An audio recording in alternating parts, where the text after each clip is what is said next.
안녕하세요. 청취자께서 보내주신 자료들을 가지고 오늘 아주 흥미로운 이야기를 해볼까 해요. 네, 안녕하세요. 자, 이런 장면 한번 상상해 보실래요? 두 사람이 막 언석을 높이면서 거의 뭐 멱살잡이 직전까지 갔어요. 분위기가 정말 험악하죠. 네, 아주 살벌한 상황이네요. 그렇죠. 그런데 옆에 있던 사람이 조용히 다가가서 마 하고 딱 한마디 하는 거예요. 네, 근데 신기하게도 그 험악했던 분위기가 스르르 가라앉아요. 이게 어떻게 가능한 걸까요? 정말 마법 같은 단어죠. 심지어 더 놀라운 건 이 진정해요라는 뜻의 마마마가 네. 우리가 식당 가서 음식 어땠어요? 라는 질문에 그럭저럭요 라고 대답할 때 쓰는 바로 그 단어라는 거예요. 잠깐만요. 그럼 그럭저럭이랑 자자, 진정해가 같은 단어라는 거잖아요. 네, 맞습니다. 아니, 이게 말이 되나요? 전혀 다른 상황인데 어떻게 하나의 단어가 이 두 가지 역할을 다 할 수 있는 거죠? 그렇죠. 오늘 저희의 목표는 바로 이 미스터리를 파헤쳐보는 거예요. 맞아요. 이 놀라운 힘의 비밀을 풀려면 오히려 이 단어의 가장 평범하고 일상적인 뜻부터 살펴봐야 그 실마리가 보이기 시작해요. 알겠습니다. 그럼 가장 기본적인 의미, 청취자께서 보내주신 자료에도 나와 있는 그럭저럭, 보통이라는 뜻부터 시작해보죠. 네, 좋습니다. 자료에 나온 예시가 아주 와닿더라고요. 친구가 새로 생긴 파스타집에 다녀와서 어땠냐고 물어보는 상황. 네, 딱 그런 상황이죠. 인생 파스타야 무조건 가봐 라고 할 정도는 아니지만 아, 그렇다고 또 다신 안 가 할 정도도 아니고. 있는 느낌. 바로 그때 일본 사람들은 마마다tta요라고 말하죠. 뭐 그럭저럭 괜찮았어 정도의 뉘앙스예요. 완전 맛집과 밥집 사이에 그 어딘가네요. 우리나라 사람들이 리뷰 쓸 때 별 5개도 아니고 1개도 아닌 애매하게 별 3개 주는 바로 그 느낌이랄까요? 하하, 네, 아주 정확한 비유입니다. 근데 솔직히 그게 좀 답답하게 느껴질 수도 있겠는데요? 아, 답답하게요? 네, 저는 차라리 내 입맛엔 별로였어 라고 솔직하게 말해주는 게 더 도움이 될 때도 있거든요. 그렇게 애매하게 말하면 속마음을 알 수가 없잖아요. 아주 정확한 지적이에요. 그리고 바로 그 답답함 속에 이 단어의 첫 번째 비밀이 숨어 있어요. 비밀이요? 네, 이 표현은 단순히 음식 맛에 대한 객관적인 평가를 내리는 게 아니에요. 그보다는 대화 상대방과의 관계, 그리고 대화 전체의 분위기를 고려한 아주 전략적인 선택에 가까워요. 전략적인 선택이라니? 더 흥미로운데요? 일본 문화의 깊은 곳에는 와, 즉 조화를 중시하는 사상이 깔려 있어요. 아, 좋아. 네, 내 의견을 지나치게 강하게 주장해서 상대방을 불편하게 하거나 혹시라도 있을지 모를 의견 대립을 만드는 상황 자체를 피하려는 경향이 강하죠. 제가 만약 그 파스타집 정말 최고야 라고 강력하게 추천했는데 들어보니 청취자님은 그저 그랬다고 느끼면 어떨까요? 좀 미안하죠. 기대하고 갔는데 그렇죠. 제 추천 때문에 괜히 기대했다가 실망하실 수도 있고 제 앞에서 사실 별로였어요 라고 말하기도 좀 어색해지죠. 아, 반대의 경우도 마찬가지겠네요. 제가 진짜 맛없어, 절대 가지 마! 라고 했는데 알고 보니 그 친구는 그 식당을 꽤 좋아할 수도 있는 거고요. 바로 그거예요. 마마는 그런 잠재적인 갈등의 소지를 원천 차단하는 일종의 뭐랄까 사회적 완충제 역할을 하는 거죠. 사회적 완충제요? 네, 내 의견을 완전히 숨기는 건 아니지만 아주 부드럽고 둥글게 깎아서 전달하는 거예요. 상대방이 어떻게 받아들여도 상처받지 않을 안전한 형태로요. 와, 그래서 그 장치라는 말이 재미있네요. 마치 대화에 과열 방지 센서가 내장된 것 같은 느낌이랄까요? 대화의 과열 방지 센서요? 네, 의견의 온도가 너무 뜨거워지거나 차가워지려고 하면 자동으로 작동하는 뭐 그런 거죠. 와, 비유가 정말 찰떡인데요. 듣고 보니 제가 예전에 일본에서 겪었던 일이 딱 생각나네요. 오, 어떤 일이셨는데요? 제가 정말 열심히 준비한 발표를 마치고 교수님께 피드백을 부탁드렸는데 교수님께서 서류를 훑어보시더니 마마다네 라고 하시는 거예요. 아, 저는 그 말을 듣고 하늘이 무너지는 줄 알았어요. 내가 그렇게 열심히 했는데 고작 그럭저럭이라고? 하면서 엄청나게 상심했죠. 거의 망쳤다고 생각했어요. 하하, 정말 많은 유학생들이 초반에 겪는 대표적인 오해 중 하나예요. 결과는 어땠나요? 나중에 성적을 받아보니 꽤 좋은 점수를 받았더라고요. 거보세요. 그때 동료가 설명해 주길 교수님이 쓰신 마마는 아주 나쁘지 않으니 여기서 더 발전시켜봐라 하는 격려의 뉘앙스가 강하다고요. 완전한 칭찬은 아니지만 결코 부정적인 의미도 아니었던 거죠. 그렇죠. 그때 느꼈어요. 아, 이 단어는 단순히 좋다, 나쁘다의 이분법으로 해석하면 안 되는구나. 그 사이에 아주 넓은 회색지대를 아우르는 말이구나 하고요. 정말 좋은 경험을 하셨네요. 그게 바로 이 단어의 핵심이에요. 의견의 극단을 피하고 항상 안전한 중간지대를 확보하려는 문화적 습관이 녹아있는 거죠.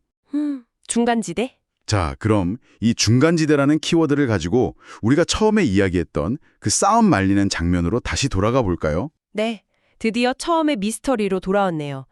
의견을 말할 때 쓰는 그럭저럭이 어떻게 감정이 폭발하기 일보 직전인 사람을 진정시키는 말이 될 수 있는 거죠? 연결고리는 생각보다 간단해요.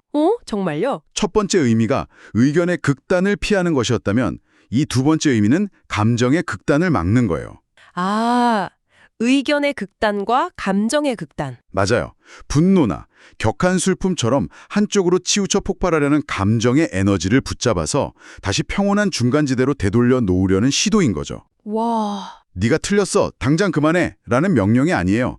오히려 알아. 네가 왜 화났는지 알겠는데 일단 그 극단적인 감정 상태에서 빠져나와서 중간 지점에서 다시 생각해보자. 라는 부드러운 중재에 가까워요. 아, 그래서 자료에서도 부드러운 어조를 그렇게 강조했군요. 네, 바로 그겁니다. 그렇군요. 마마 하고 강하게 외치면 오히려 네가 뭔데 참견이야 라는 반응이 나올 수도 있겠네요. 그렇죠. 아이를 달래듯이 부드럽게 말하는 게 핵심이군요. 들어보면 우리나라에서 쓰는 됐어나 그만과는 뉘앙스가 좀 다른 것 같아요. 어떻게 다른 것 같으세요? 한국어 표현은 상황을 좀 더 급하게 끊어내려는 느낌이 강한데 마마는 좀 더 부드럽게 어루만지는 느낌이랄까요? 좋은 비교예요. 됐어에는 상황을 빨리 종결시키고 싶은 화자의 의도가 더 강하게 드러나죠.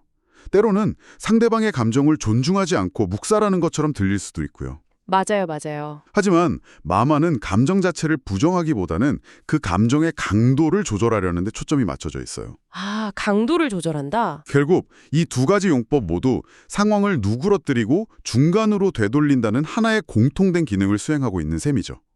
과장된 표현, 격한 감정의 분출을 지향하고 조화로운 상태를 지향하는 문화적 코드가 이 한 단어 안에 응축되어 있는 거예요. 이야, 정말 파면 팔수록 신기한 단어네요. 그렇죠. 그럼 이 모든 걸 종합해 볼 때 마마라는 창문을 통해 보이는 일본의 소통 방식은 조화와 중용을 지키기 위해 직접적인 표현을 피하고 늘 부드러운 완충지대를 만드는 것이라고 정리할 수 있겠네요. 그렇죠.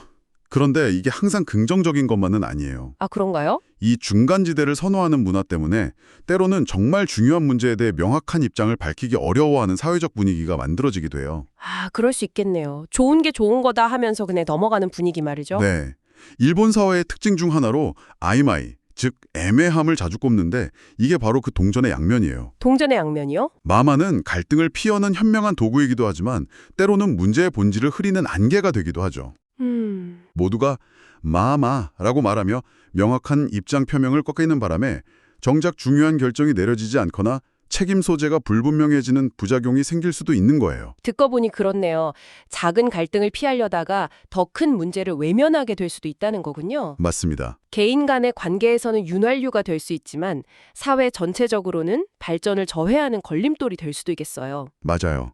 그래서 이 표현을 이해한다는 건 단순히 일본 사람들은 돌려 말하는구나 에서 그치는 게 아니라 그 소통 방식이 가진 빛과 그림자를 함께 보는 것을 의미해요. 네네. 여기서 청취자께 질문을 하나 던져보고 싶어요. 네, 어떤 질문이요? 우리말에도 혹시 마마처럼 평범함을 나타내는 동시에 누군가를 진정시키는 이중적인 역할을 하는 표현이 있는지 한번 생각해 보시면 어떨까요?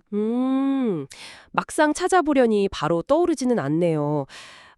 그만하면 됐다 정도가 비슷한가요? 아, 그만하면 됐다. 음식 맛이 그만하면 됐어 라고도 쓰고 화난 사람에게 이제 그만하면 됐어 라고도 하니까요.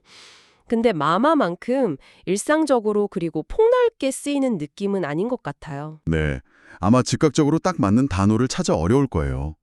그리고 바로 그 차이점이 우리와 일본의 소통 방식 그리고 문화를 가르는 흥미로운 지점이 될 수 있겠죠. 아, 우리는 애매함보다는 좀 더 명확하고 직설적인 소통을 선호하는 경향이 있으니까요. 언어는 정말 그 사회를 비추는 거울 같아요. 정말 그렇네요.